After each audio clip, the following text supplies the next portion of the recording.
Ambassador Nineta Bărbulescu, welcome to Europe Now. Thank you very much for having me. And I should say welcome back to Europe Now. We're absolutely delighted that you can join us again on this particular program. Ambassador, all talk is about COVID-19, and of course 2020 has witnessed a world under siege as a result of the coronavirus pandemic. I'm wondering what the situation is on the ground in Romania and how you think the country has been faring, both in terms of public health and the economy as a result of the COVID-19 crisis. Yes, indeed, 2020 is nothing that we expected to, honestly. And Romania, like any other country from European Quar, we've been into this pandemic since end of March, actually, the same month like Australia, actually, when we started lockdown here. It was pretty much the same schedule of events. It impacted everything, every life, every job description. Everything is different now that it used to be 1 year ago. And lockdown in the first phase with very good results. Actually, many countries in Eastern Europe were marginally affected in the first 2 to 3 months. And the efficiency of the lockdown showed very well. On the other hand, summer arrived in Europe as usual. July, August, where after a few months of lockdown, of course, people felt the need to go out more, to go to restaurants, to go to seaside, to maybe to travel to some other countries. In Europe, everything is so close by. So now we are more or less in the second wave, as the rest of the Europe, actually. And we are struggling, like all of us, honestly. And but slowly but surely, many, if not all, job descriptions are adapting. Schools are adapting, bureaucratic work, diplomatic work as well. We are using webinars.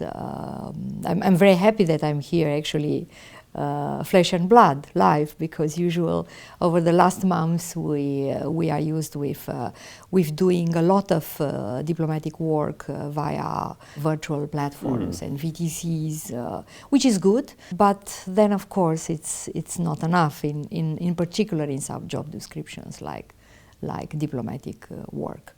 So we are one of the European countries, and we hope to be resilient enough, to be smart enough.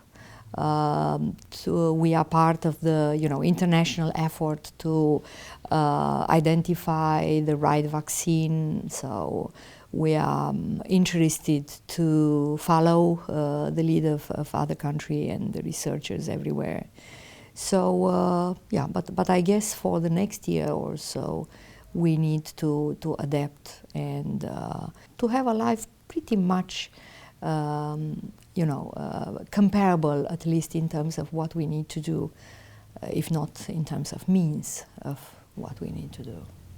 Some countries have struggled especially with what appears to be a dualism between the public health concerns on the one side and economic considerations and factors stemming from COVID-19 on the other. In terms of that dualism, have Romanians fared well in that respect in terms of thinking of industries and enterprise in Romania? Has this been troubling in Romania? Look, for us, the COVID situation, pandemic, started a few months after we performed the first ever Romanian EU Council presidency. And at that point in time, mid-2019, where during negotiations for agreement of the next budget of the European Union. And so being part of the EU is also being part of a joint solution and to be resilient. Of course, we are hit. There's no country on earth which is not hit. Even those countries who do not count too many victims due to COVID-19 pandemic. However, they are hit because of the isolation and because of the lack of regular trade with other partners. So directly or indirectly, all of us, we're gonna witness shrinking economies and of course vulnerable, large categories of vulnerable people are the same situation everywhere, in particular people who either didn't have a permanent job or their job cannot be transformed into online jobs or working from home. So the government tried and succeeded to have in place programs to support a variety of categories of people. So we are doing pretty decent, I should say, at this point in time. I want to ask you about the European presidency later. I've got one more question relating to COVID-19. Earlier this year, the EU unveiled a 750 billion euro recovery package to fight the coronavirus pandemic, which took the total EU spending in response to the pandemic into the millions of euros. I'm wondering how you think Romania has contributed to that European-wide effort to fight the pandemic and, importantly, to fight it on a global scale. Of course we do, because we are the sixth economy of the European Union, and with our 20 million people, we are also relevant part out of 500 million EU citizens across 27 countries of the European Union. On the other hand, if we are looking to macroeconomic figures, the budget of the European Union is more than 1.1 billion. So I think that as such, for European Union as superstate actor, as subject of international law, which supports the member states even more than each and every member state support itself. So I think it's part of the resilience. And as it was written, negotiated and agreed in May last year in Sibiu during our presidency, with Sibiu declaration, there were 10 points, 10 amendments, 10 principles, and one of them is solidarity and cohesion.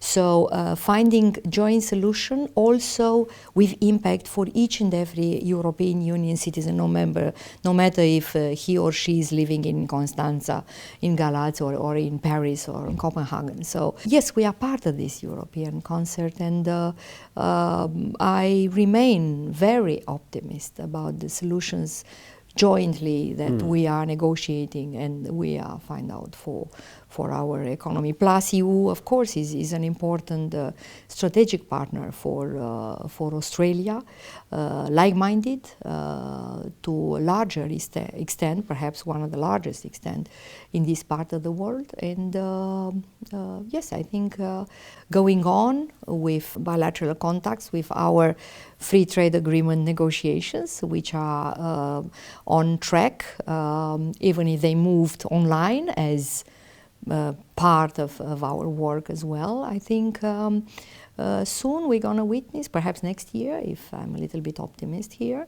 the end of this bilateral negotiation, so the next level of the bilateral relationship between EU as a whole and each and every EU member state, and on the other hand, Australia.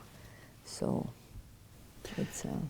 Climate change has been top of the political agenda in Europe for some years now, although more recently there have been claims and counterclaims that COVID-19 is impacting severely on the capacity of the EU to achieve a climate-neutral Europe.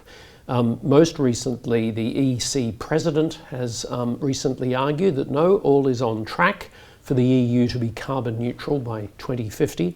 And most recently, the European Council considered the Stepping Up Europe's 2030 climate ambition communication, where an emissions reduction target of at least 55% was to be delivered by the year 2030. Again, what actions are Romania taking towards contributing to those climate changes? 2 points. First of all, EU as a global actor started and continued during consecutive EU presidencies to deliver step by step the necessary legal framework to implement these very ambitious goals. For instance, if I may, of course, make a reference to Romanian presidency in 2019, among 90 legal negotiations that we completed during, and that was before May because they were European Union Parliament elections, of course, last May in 2019. One of these negotiations that it was concluded was to regulate gas market and to be transparent, to have transparent tariffs, things that sound, in terms of principle, very normal, but they were not yet regulated. So what I'm saying is that achieving these goals, we need to make a progress of emission reduction each and every sector. And for this, of course, it's not easy to negotiate among 27. It wouldn't have been easier among 28 before Brexit, of course. But the point is that with each and every regulation, you know, we are continuing to make steps. And this is very important. That's my first part of the answer. The second part is related with the fact that we as a country, we do have a mixed energetic system. So we do have all source of energy, starting with coal, like Australia, not such strong traditions like here. However, we do have new solar, wind, which is approximately, I think, 20%. We also have nuclear energy. I know this is a taboo in Australia, and I truly respect the tradition of this country. So we do have nuclear energy, which covers 18% more. We have coal. We have renewable energies as well. So we have this mix to not only to fulfill the needs of my country, Romania, but also to be energetic independent of Russia, for instance, which is important, and we in Europe and in particular in Eastern Europe, we value a lot this energetic independence. And so in over the years, I think that for Europe, climate change is not a due diligence commitment. I think it's a result commitment, and I'm pretty sure that during our lifetime, this is gonna be realities in Europe, and people, regular people, are very much coming from the school of thinking that every day it's important, every behavior, not only what we declare, but also what we are doing with each and every day when we, I don't know, install solar panels on our house. This is our small yet important and visible contribution to this. So the way we are treating, I think it's quite a maturity level of Europeans, and we are by all means part of it. Freedom of movement has been a cornerstone of EU citizenship, enshrined, of course, in the Maastricht Treaty and the Treaty of Rome. Yes. Now, COVID-19 has profoundly challenged the mobility rights of people due to restrictions based on public health considerations. How do you think the EU has fared in navigating all of this? And I'm especially interested in your thinking about what future actions might or might not be necessary to protect this fundamental right of EU citizenship. Right to health and to health services, and it was perhaps a right who wasn't so much visible till 2020. It is enshrined as a human right in all constitutions and in laws in all democratic world and outside, but maybe it wasn't as visible as now. I don't think there's a tension between, and I'm speaking with my experience as public international law practitioner over the decades, I don't think there's a tension between right to good health and good health services and, for instance, freedom of movement, because it's the duties of states to provide the good environment for that. Is also the duty of each and every of us to respect the legal requirements, no matter how harsh they are, because they are into our common interest. Of course, it's not easy to adapt, and I recognize this, and we also have discussion even inside of our family with 4 boys, children, and young people to understand. And I think communication is also very important in many countries where there are seasons of harsh restrictions. There's an expectation of everybody to learn this from the highest representative of those countries and to explain each and every situation. I know that there are protests across Europe, maybe less in my country, against wearing the masks or things that honestly I never thought that they could jeopardize any basic human right. On the other hand, having hard borders from time to time in Europe, it was just a natural consequence of the number of infections. And lockdown proved efficient everywhere on earth. It's not easy, but I think a good communication, it's crucial. And from this perspective, European Union, but even organizations like NATO, believe it or not, are very much interested in having good public diplomacy, in explaining what's going on, what is their role, how they can assist countries. And we also are looking jointly in Europe, not only to have good suppliers of various equipment which are not necessarily very sophisticated, but were not available in the first instance. So having domestic production of masks or some other necessary equipment is another necessity which steam up in this environment. With EU, I think not only within European borders but also outside Europe, we have a better chance to act as countries at the global stage, and to make a point for what is the good old Europe outside as well. Digitalization has been really key to developments in the Romanian economy and society. And again, the pandemic has arguably accelerated aspects of the digital revolution. Some really massive economic transformations have taken place. Obviously, developments around remote working and virtual workstations and so on. But even if we look at it, I'm thinking, from a broader level. For example, companies like ExxonMobil, one of the most valuable companies in the United States, now doesn't even make it into the top 30, whereas, for example, Zoom has become a household name in a really short space of time. This has led some critics to argue that in the same way that the EU called for a kind of climate emergency, that perhaps we should be having some kind of digital emergency. And again, I just wondered what score you'd give to the EU and what score you'd give to Romania in terms of the way the country has faced the challenges of digitalization, thinking of things like, what's happening across Europe, the shift from 4G to 5G, developments in artificial intelligence, and so on and so forth.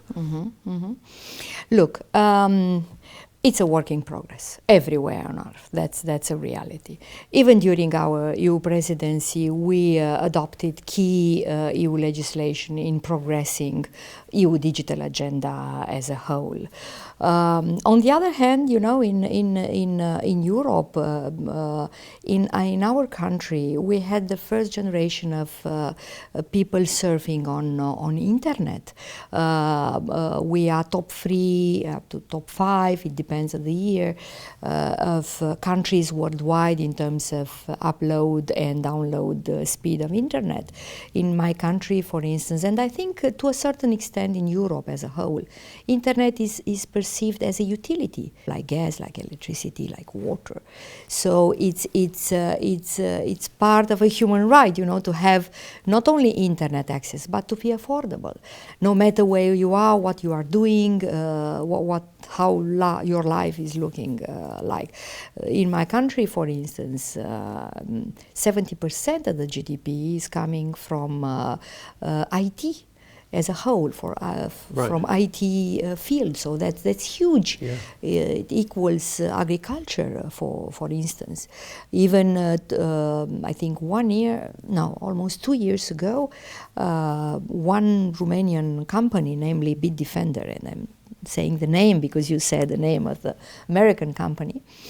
So Bitdefender, specialists from Bitdefender together with FBI, they succeed to dismantle for the first time a dark web, which is, well, for me as a diplomat, I have quite a limited understanding. However, it's important to cherish our contribution as Romanians. And the good thing with Bitdefender is that it bought, I think, last year or so, an Australian company in Melbourne. So it's already here on Australian market and in New Zealand as well, as let's say competition of Kaspersky virus. Yes, but of course our antivirus, our Romanian antivirus, is much better, more reliable. Believe it.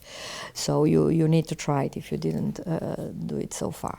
So again, we are in this, let's say, revolution, digital revolution. And yes, maybe it's a paradox, but I fully agree with you, Professor Elliott, that pandemic situation pushed a little bit the humankind to progress more dynamic during our lifetime, because it should have been a priority anyway in Europe, but maybe not top 3 priority. So this pandemic takes so long that we need to start to take what is good. So I think that the generation of my children, our children, is much better prepared to act, not only to work from home, but for digitally interactive. And hopefully soon maybe humankind will as well regulate standards for this. That's something I will not go there because it's a long discussion.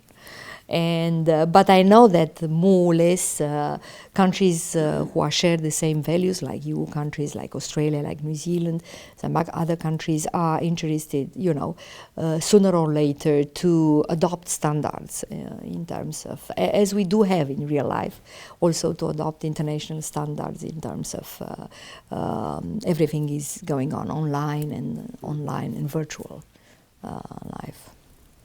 Ambassador, as you noted, Romania held the presidency of the Council of the EU in 2019, and it promoted an idea of Europe under the banner of cohesion, a shared European value. It's not that long ago, but I'm wondering about your thoughts on Romania's presidency, and in particular its contributions to the enhancement of EU integration. Much better than maybe it was expected. Much better. In a world that was challenged at that point in time, not as challenged as it is now, but at that point in time, it was before the end of the political cycle within the European Union. It was the last part of negotiation for Brexit. But in parallel, there were progresses in the future adherence of countries in Europe to European Union, maybe subjects that are less notorious. The exit of United Kingdom was so notorious across the world, here in Australia as well. Progress made by countries like North Macedonia or Albania into their own relationship with the European Union, and also there's a long way till till the membership, but they were progresses. So it's important to state that. On the other hand, as I've noticed earlier, we succeed to complete negotiations for 90 files, different files. Not all negotiations, of course, started during our presidency, and always a presidency is also a follow-up to any previous presidency. However, the fact that we succeed to complete this, I think, as such, is very impressive. We had directives, European Union directive from plastic waste to digital economy and to gas market, as I said, and regulating carbon emissions by trucks, for instance. So things, there are so a variety of negotiations wherever we needed, new advanced standards among EU countries. On the other hand, there were good negotiations. We follow up in terms of migration policy. We're going to have a stand-up corps by 2027 for external borders. I'm talking about external borders of the European Union. Also, EU summit in Sibiu, a city in the middle of Romania, attended by EU President and of course EU President of the Commission and so Donald Tusk and Jean-Claude Juncker and President of Romania, the host, and heads of states from other 26 European Union countries made a crystal, I should say, a crystal clear vision of the future of Europe together, of sharing responsibility, of working for prosperity of each and every European, no matter the country where lived or when the country joined the EU European Union as organization. And on the other hand, I think here in Australia, an interesting moment was when 20 European Union countries out of 27, they do allow their citizens outside their borders to vote for elections held back home. So for us, last May was a very interesting electoral moment for selecting the representative of each and every EU country who is allowing their diaspora to vote. So in the case of Romanians voted in 6 voting stations across Australia. Since 2016, they started to vote here in Adelaide as well. I have a community of 1,000 Romanians, growing community, and for me it was such a normal decision to ask for voting stations here in Adelaide. It's important because to a certain extent, all these are Australian citizens as well. So because Australia, like my own country, like almost all European Union country, allows dual citizenship. So being a good Australian citizen is also enriched by being a good citizen of your country, no matter where did you came here and what have you done in between. So it's about European Union elections, but it's also about exercising a political right and also speaking about the digital life in general. We also made progress in voting by mail.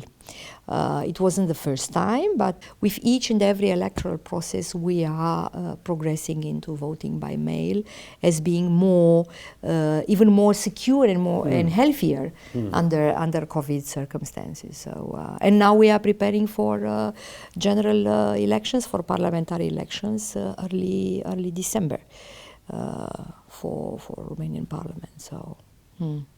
Ambassador, finally, I'd like to ask you about your time in Australia. When you joined us on this program previously, you talked about your hopes and your aspirations for developments in relations between Romania and Australia. You've returned today. We have in the background some wonderful Romanian art. And I'm interested in, from your vantage point now, how you see the development and deepening of that relationship and your hopes for the future. Thank you very much and for the question. And indeed, I was blessed with my 7 years as serving as ambassador of my country, Romania, to Australia. 5 years also serving as ambassador for New Zealand, and over the last 2 years and a half as ambassador of Romania to 7 Pacific Island countries. And almost every year I've been enriched by new activities covering extensively this part of the world. Now, for Australia in particular, I was happy, and I'm very proud that I delivered some project that I started, and I already delivered for Romanian communities across Australia. For instance, in 2018, I succeeded to establish, together with the Ministry of Foreign Affairs back in Bucharest, a consular office in Melbourne, serving pretty much 12,000 Romanians living in Victoria mainly, but also in Western Australia, in South Australia, and in Tasmania. So this is an important point, and to have a permanent consul here for the consular needs of Romanians living in Australia, in this part of Australia, I think is tremendously important. We also have a general consulate in Sydney serving Romanians living in New South Wales, Queensland and Northern Territories. So this is one. Then I established, and you know very well this, established first honorary consulates of my country, Romania, here in Adelaide, in South Australia, and in Western Australia, in Perth. And I was happy that 2 of my fellow Romanians accepted to be honorary consul, which means a lot of work with no money paid back home, you know, that's what is honorary. So here we have Madame Ileana Corban. She's a former, as a paradox of history, I should say, she's a former political refugee from Romania during Ceausescu time in 1980s, and now she stands for being honorary consul of my country, Romania, in Australia. So it's life is always, you know, we should find ways and means to be creative. On the other hand, I tried to make several academic bridges with, I succeed with 2 universities in Romania. They were signed a memorandum of understanding with Queensland University, with I Institute. We have the Romanian origin Professor Traian Chirilă. He's the inventor of the artificial cornea, and he's an eminent Australian professor of Romanian origin. So I'm very pleased that I succeed to make these contacts and connections. Also, cooperation with maybe the most dynamic Romanian university, in Alba Iulia University, with Edith Cowan University in Western Australia, and I hope soon perhaps with University of South Australia. So it's not just about a piece of paper signed by an Australian and by a Romanian. It's a lot of cooperation behind and going on. Another point which is important, and that's perhaps my only regret, that before I'm leaving Australia this December, before I completing my mandate, is that I will not be here next August. So next August in Hobart, in Tasmania, the proudly made in Romania icebreaker called Nuina will arrive to Hobart, and I'm very proud that it was built, already completed, in my native town by Galați Shipyards, which is run by a Dutch company, Damen. And I'm very pleased because I know that for the next 3 decades, Australia will advance its research in Antarctica, but also for the humankind endeavors. I think this will be instrumental for Antarctica program. And who knows, perhaps the maintenance of Nuina will be done either here or in Hobart. I'm not saying anything, but there's an opportunity there. Time will tell. Yes, so I also started a collection, and I would like to invite you to visit our exhibition, Pacifica Romania.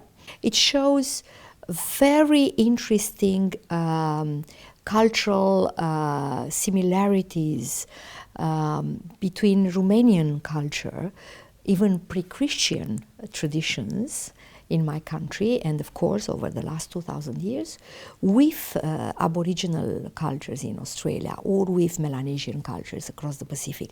It's something that cannot be explained by cultural contamination. For instance, you are in Australia, Aboriginal people are using these didgeridos over the last 1,500 years. We are using in Romania bucium or tulnic. These are two Romanian words, but they are the same musical instrument used for also communication during wartime.